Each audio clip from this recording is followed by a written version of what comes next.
Maka esa para kaca jatuh lagi di panggung wah.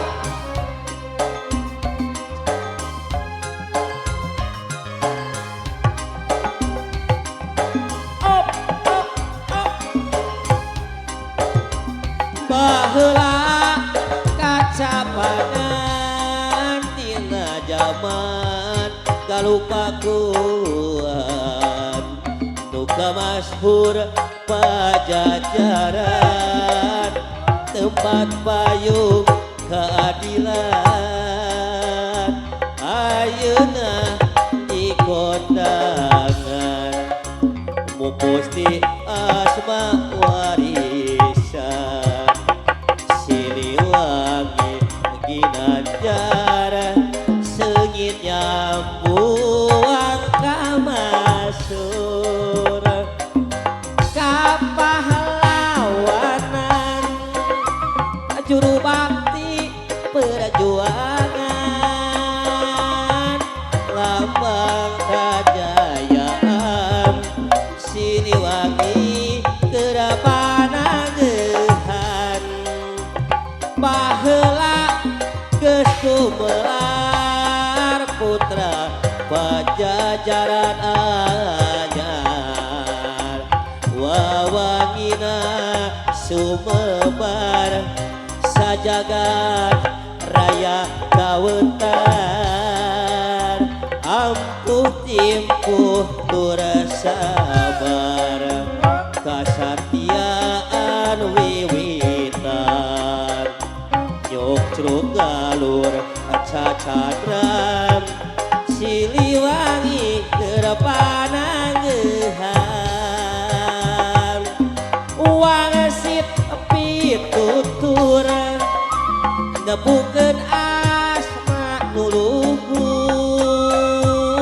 wawanena kaukur nupes ka jalan tak kabur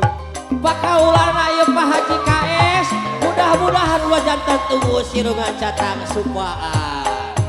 obat kiliting-kiliting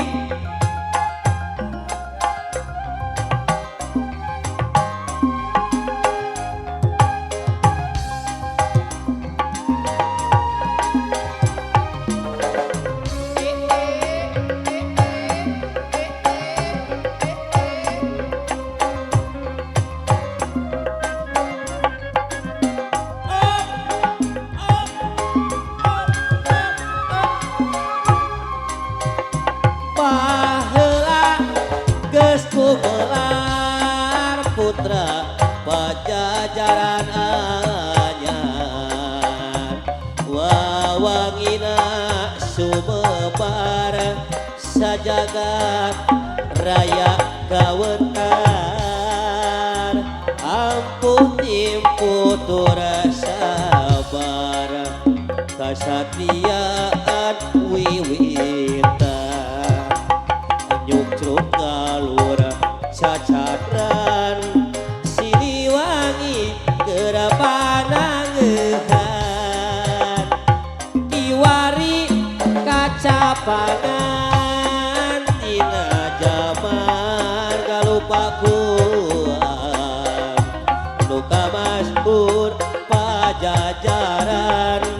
tempat payung keadilan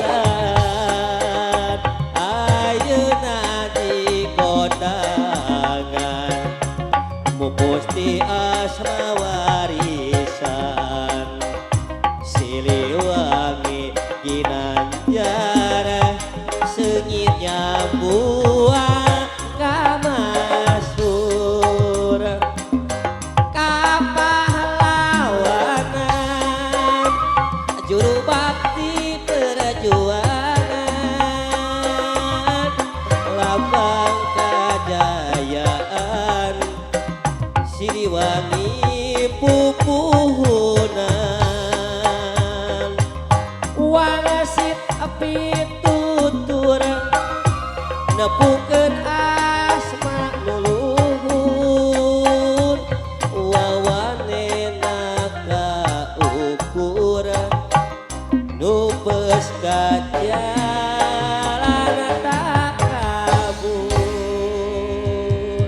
Pak KS, nun pisan Pak KS, panjang Yusuf Pak KS, Ibu. Alhamdulillah kieu